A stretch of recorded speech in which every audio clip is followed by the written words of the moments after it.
Documentary file case number 27।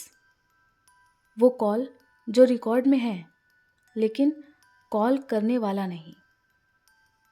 आज मैं जो कहानी आप सबको सुनाने जा रही हूँ वो किसी लोक कथा या अफवाह पर आधारित नहीं है। ये एक ऐसी घटना है जिसके रिकॉर्ड आज भी मौजूद है लेकिन जिसका जवाब किसी के पास नहीं। मैं आपको कोई नाम नहीं बताऊंगी क्योंकि ये एक डॉक्यूमेंट्री है और यहाँ नाम से ज़्यादा घटनाएं मायने रखती हैं। नमस्कार दोस्तों, कैसे हैं आप सभी? उम्मीद करती हूँ बहुत अच्छे होंगे। आप सुन रहे हैं केसी स्कैरी चैनल। घटना की तारीख 14 मार्च 2021। जगह एक रेजिडेंशियल अपार्टमेंट सेक्टर बी। रात का समय था करीब 2:11 पर। अपार्टमेंट की चौथी मंजिल पर एक महिला अकेली रहती थी। वर्क फ्रॉम होम करती थी। पड़ोसियों के मुताबिक वो बिल्कुल शांत स्वभाव की और सामान्य तरीके से रहने वाली महिला थी। 2:13 पर लोकल पुलिस कंट्रोल रूम में एक कॉल रिसीव हुई। कॉल में महिला की आवाज़ थी जो कि काँप रही थी। उसने सिर्फ इतना कहा कि कोई मेरे दरवाजे के बाहर खड़ा है। वो हिल नहीं रहा, बस खड़ा है। इसके बाद लाइन कट जाती है। पुलिस की कार्यवाही रिकॉर्ड के मुताबिक पुलिस 12 मिनट में लोकेशन पर पहुंची। दरवाज़ा बाहर से बंद था। कोई तोड़फोड़ नहीं और कोई डोरबेल भी काम नहीं कर रही थी। पुलिस के द्वारा कई बार घंटी बजाई गई लेकिन कोई जवाब नहीं। आखिरकार दरवाज़ा तोड़ा गया। फ्लैट के अंदर की स्थिति और घर के अंदर सब कुछ सामान्य था। टीवी बंद, रसोई साफ, मोबाइल फ़ोन डाइनिंग टेबल पर रखा हुआ था। लेकिन एक चीज़ जो बहुत अजीब थी और वो थी मोबाइल का कॉल लॉग। 2:13 पर पुलिस कंट्रोल रूम को कॉल और कॉल डॉक्यूमेंट्री। ड्यूरेशन था 0000 सेकेंड। मतलब कॉल कनेक्ट तो हुई लेकिन तकनीकी रूप से कॉल हुई ही नहीं। महिला कहाँ थी?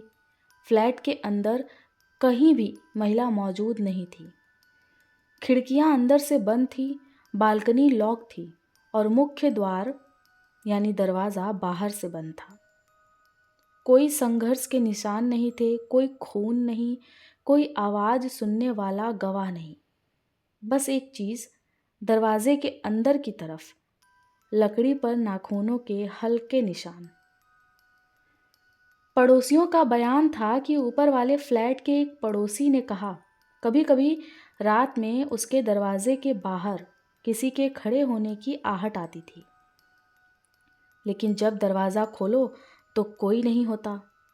नीचे रहने वाली महिला ने बताया कि उसने एक बार कहा था कि उसे लगता है कि कोई उसे देख रहा है।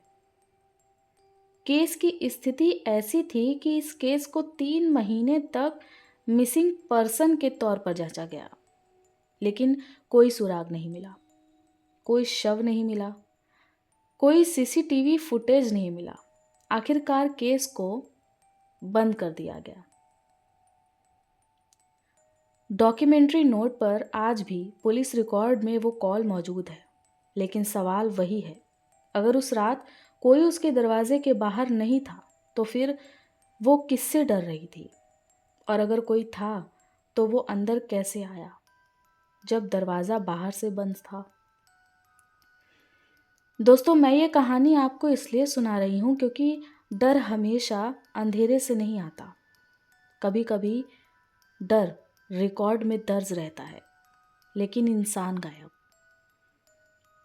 दोस्तों, ये रही एक छोटी सी अनोखी और असुलझी कहानी जो मेरी समझ में तो नहीं आई, लेकिन अब जो कहानी मैं आपको सुनाने जा रही हूँ वो मेरी समझ में आती है। दोस्तों, ये तो रही एक छोटी सी अनोखी और असुलझी कहानी जो मेरी समझ में तो नहीं आई, लेकिन अब जो कहानी मैं आपको सुनाने जा रही हूँ वो समझ में तो आएगी, पर उस पर यकीन कर पाना आप सभी के लिए थोड़ा मुश्किल होगा। ये कहानी किसी की असल ज़िंदगी पर आधारित है। तो चलिए बिना देर किए शुरू करते हैं उनकी कहानी उन्हीं की ज़ुबानी। मेरा नाम नीलम है और मैं हरदोई की रहने वाली हूँ। ये कहानी उस समय की है जब मैं शादी करके अपने ससुराल आई थी। घर बहुत बड़ा था, लेकिन उसमें रहने वाले सिर्फ 3, मैं, मेरे ससुर जी और मेरे पति। मेरी सास मेरी शादी के तकरीबन 5 साल पहले ही स्वर्ग सिधार गई थी। मेरे पति की नौकरी विदेश में थी, इसलिए हमारी शादी कुछ चंद दिनों में हो गई। रिश्ता देखना, हमारा आपस में थोड़ी बातचीत करना और फिर शादी, इन सब के बीच मेरे पति से खास मेरी जान पहचान नहीं हो पाई, या यूँ कहें कि हम एक दूसरे के लिए शादी के बाद भी अनजान थे। शादी जितनी जल्दी हुई उतनी ही जल्दी मैं मेरे गृहस्थी में व्यस्त हो गई। घर में मैं ही सिर्फ एक औरत थी, इसलिए मुझे ही मेरे घर को सजाना, संवारना और व्यवस्थित ढंग से रखना पड़ा। शादी के कुछ महीने ही हुए थे, लेकिन ऐसा लग रहा था कि बरसों बीत गए। शादी के महज 2 महीने बाद ही मेरे पति मुझे छोड़कर अमेरिका चले गए और फिर घर में रह गई सिर्फ मैं और मेरे ससुर जी। मेरे ससुर जी बैंक में कैशियर थे, तो वो सुबह सुबह ही अपने ऑफिस के लिए निकल जाते थे और फिर पूरे घर में सिर्फ मैं अकेली रह जाती। घर इतना बड़ा था कि काफ़ी दिनों के बाद भी मैंने पूरी तरह घर देखा ही नहीं था। घर इतना बड़ा था कि दिन में भी कई कमरे ऐसे लगते थे जैसे रात ने उन्हें छोड़ा ही ना हो। मैं सुबह उठती, रसोई साफ करती, पूजा करती, लेकिन उसके बाद भी पूरा दिन किसी अनजानी बेचैनी में कटता था। कभी लगता था कि जैसे किसी कमरे में कोई सांस ले रहा है, कभी लगता था जैसे मेरे पीछे कोई चल रहा है। किसी के कदमों की आहट मुझे हमेशा महसूस होती थी। पहले पहले मैं इसे नए घर की आदत मानकर खुद को समझा लेती थी, लेकिन धीरे धीरे वो एहसास आदत नहीं बना बल्कि डर बन गया। वो कमरा जिसमें ताला नहीं लगता था, लेकिन उसे खोलना मना था। जी हाँ, घर के पिछले हिस्से में एक कमरा था। दरवाज़ा पुराना था और लकड़ी उखड़ी हुई थी। उस कमरे में कभी कोई सामान नहीं रखा गया। कमरा पूरा खाली था। मैंने कई बार पूछा, बाबूजी, इस कमरे में ताला क्यों नहीं लगाया जाता? मेरे ससुर जी का कहना था कि उस कमरे में कोई नहीं जाता। मेरे कई बार पूछने पर उन्होंने मुझे सिर्फ इतना कहा कि उधर मत जाया करो बहू, बस इतना ही। उनका ये जवाब मुझे भीतर से और उकसा रहा था उस कमरे में जाने के लिए। और फिर उस दिन के बाद मुझे उस कमरे की तरफ अजीब सा खिंचाव महसूस होने लगा था। और अजीब बात तो ये थी कि रात को उसी कमरे से सबसे ज़्यादा ठंडक महसूस होती थी, ऐसा जैसा किसी ने फ्रीज खुला छोड़ दिया हो। मैंने कितनी बार तो नज़रअंदाज कर दिया, लेकिन ये बात नज़रअंदाज करने वाली नहीं थी। और फिर एक दिन मुझे पहली बार वो दिखी। उस दिन तो मुझे ऐसा लगा कि इस घर में मेरे अलावा कोई और औरत भी रहती है, लेकिन मुझे ये नहीं मालूम था कि वो औरत है या कोई और। एक रात बिजली चली गई और पूरा घर अंधेरे में डूब गया। मैं मोमबत्ती लेकर रसोई से बाहर निकली थी कि मुझे लगा कोई मेरे सामने खड़ा है, एक सफ़ेद रंग की परछाई। मैंने मोमबत्ती ऊपर की और अगले ही पल मेरे हाथ से मोमबत्ती गिर गई। वो एक औरत थी, सफ़ेद साड़ी में, बाल खुले हुए। उसकी पीठ मेरी तरफ थी।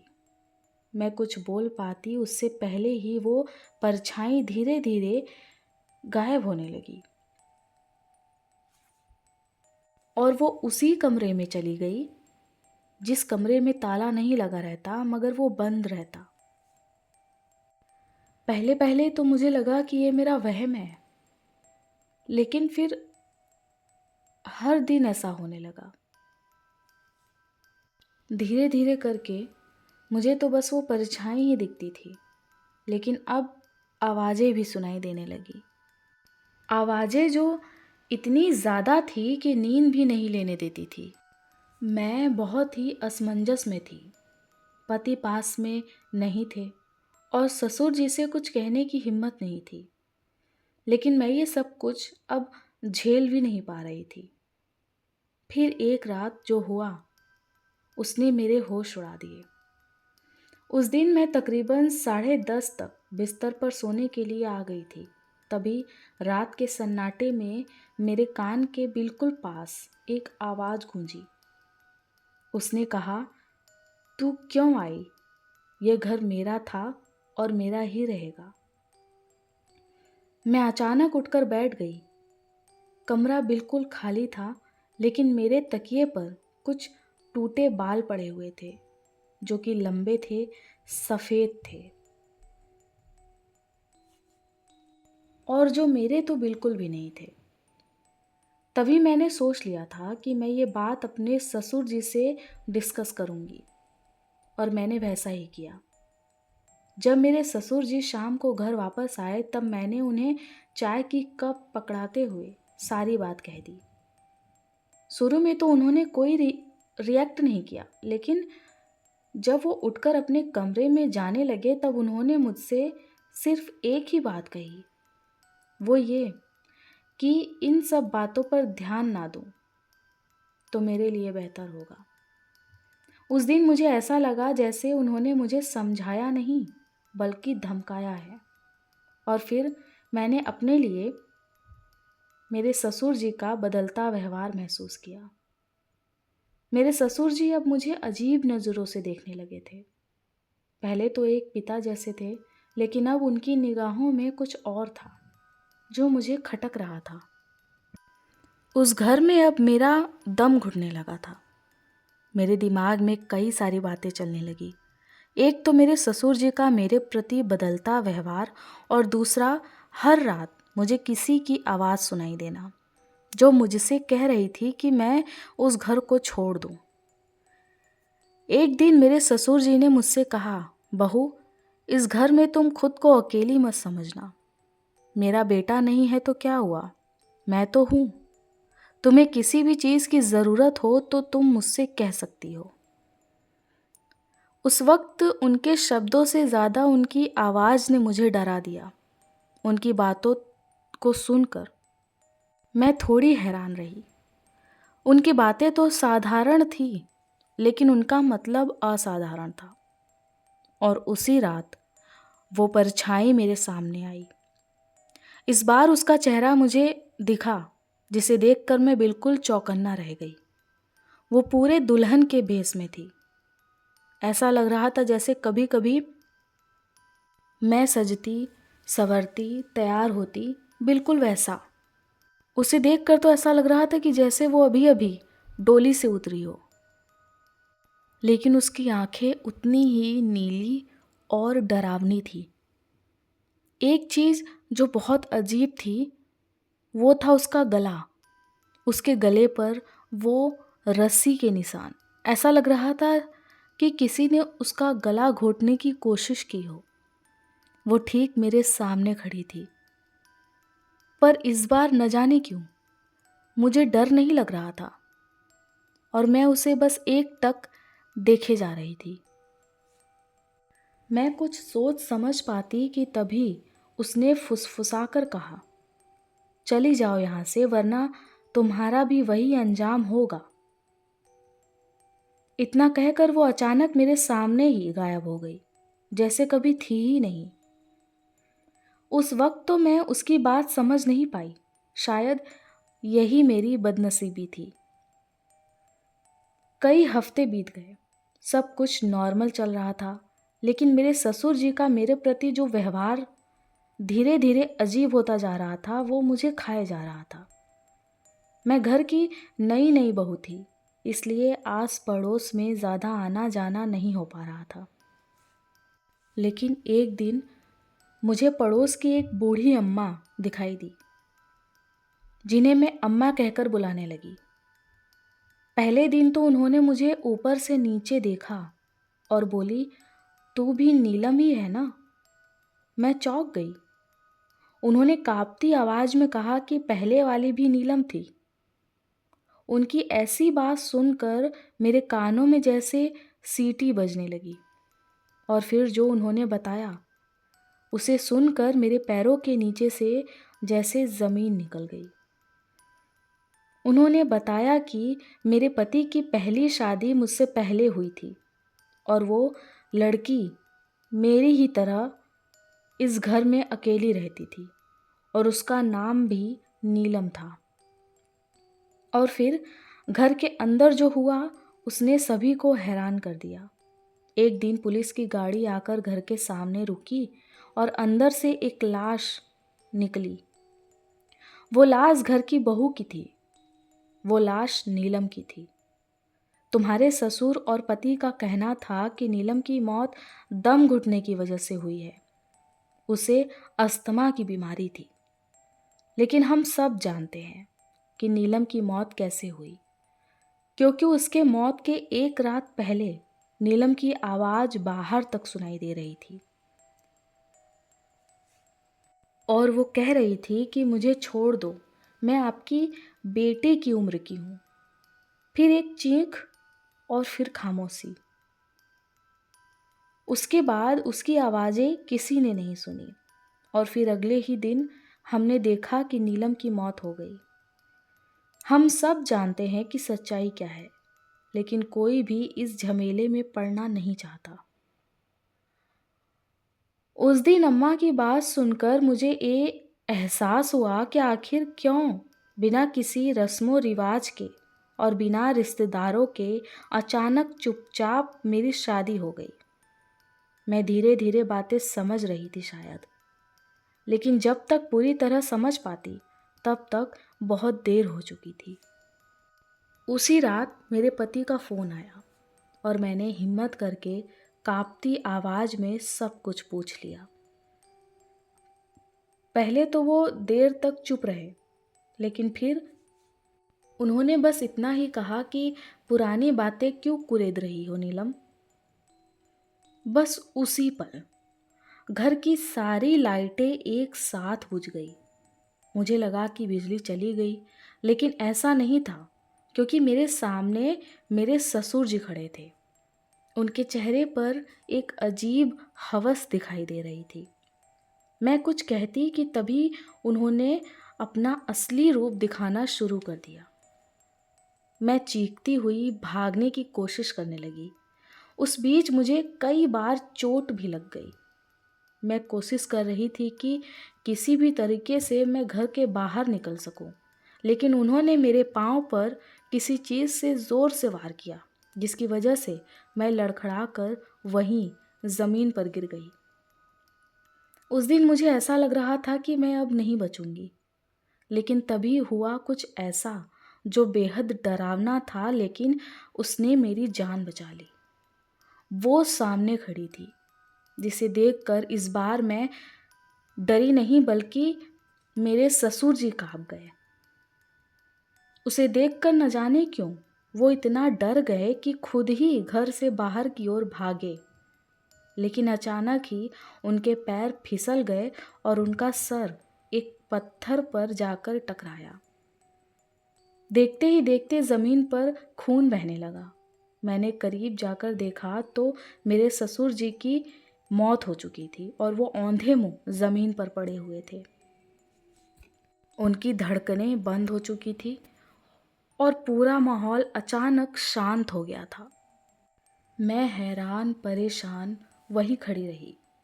अचानक ही बिजली वापस आ गई और पूरे घर में उजाला हो गया। मैंने भी राहत की सांस ली और पुलिस को फ़ोन किया। मैंने तो वो घर छोड़ दिया, लेकिन लोग कहते हैं कि आज भी अंधेरा होने के बाद घर की छत पर किसी की आहट सुनाई देती है, ऐसा जैसे कोई पायल पहनकर छम छम करता हुआ उस घर में टहल रहा हो।